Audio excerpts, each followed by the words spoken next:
గొప్ప జ్ఞానాన్ని ఇచ్చాడు. దెబోరా, నీకు ఎలా అంత జ్ఞానం వచ్చింది? దేవుడు మనకు జ్ఞానం ఇస్తాడు. యుద్ధంలో నాకు జ్ఞానం ఇచ్చి నా ప్రజలను రక్షించాడు. ఇది కేవలం దేవుడు నాకు ఇచ్చిన బలం వల్లే సాధ్యమైంది. అయితే నీ బలం గొప్పదే, కానీ యుద్ధంలో ఎలా నడవాలో జ్ఞానం కావాలి. అది దేవుడు నాకు ఇచ్చాడు. అంటే బలం జ్ఞానం రెండు ఉన్నప్పుడు దేవుడు మనల్ని ఎంత గొప్పగా ఉపయోగిస్తాడు. అవును, ఆ మాట నిజమే. దేవుడు అందరికీ వేరు వేరు తలాంతులు ఇచ్చాడు. నిజం. సంసోన్కి బలం ఉంది, నాకు జ్ఞానం ఉంది. మిగతా వారందరికీ కూడా దేవుడు తమ తమ తలాంతులను ఇస్తాడు. అది అందరూ గ్రహిస్తే ఎన్నో సమస్యలు ఎదుర్కోవచ్చు. ఇప్పుడు మనం కలిసి లంచ్ చేస్తే ఎలా ఉంటుంది? మనల్ని ఎవరు ఆపేది? మన వెంట దేవుడు ఉండగా.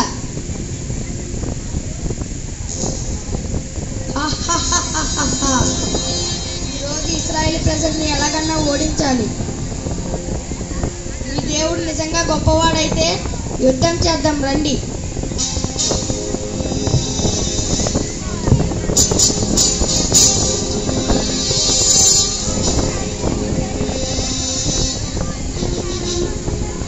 నేను ఒప్పుకుంటున్నాను, మీ దేవుడే గొప్పవాడు. ఇదే పిల్లల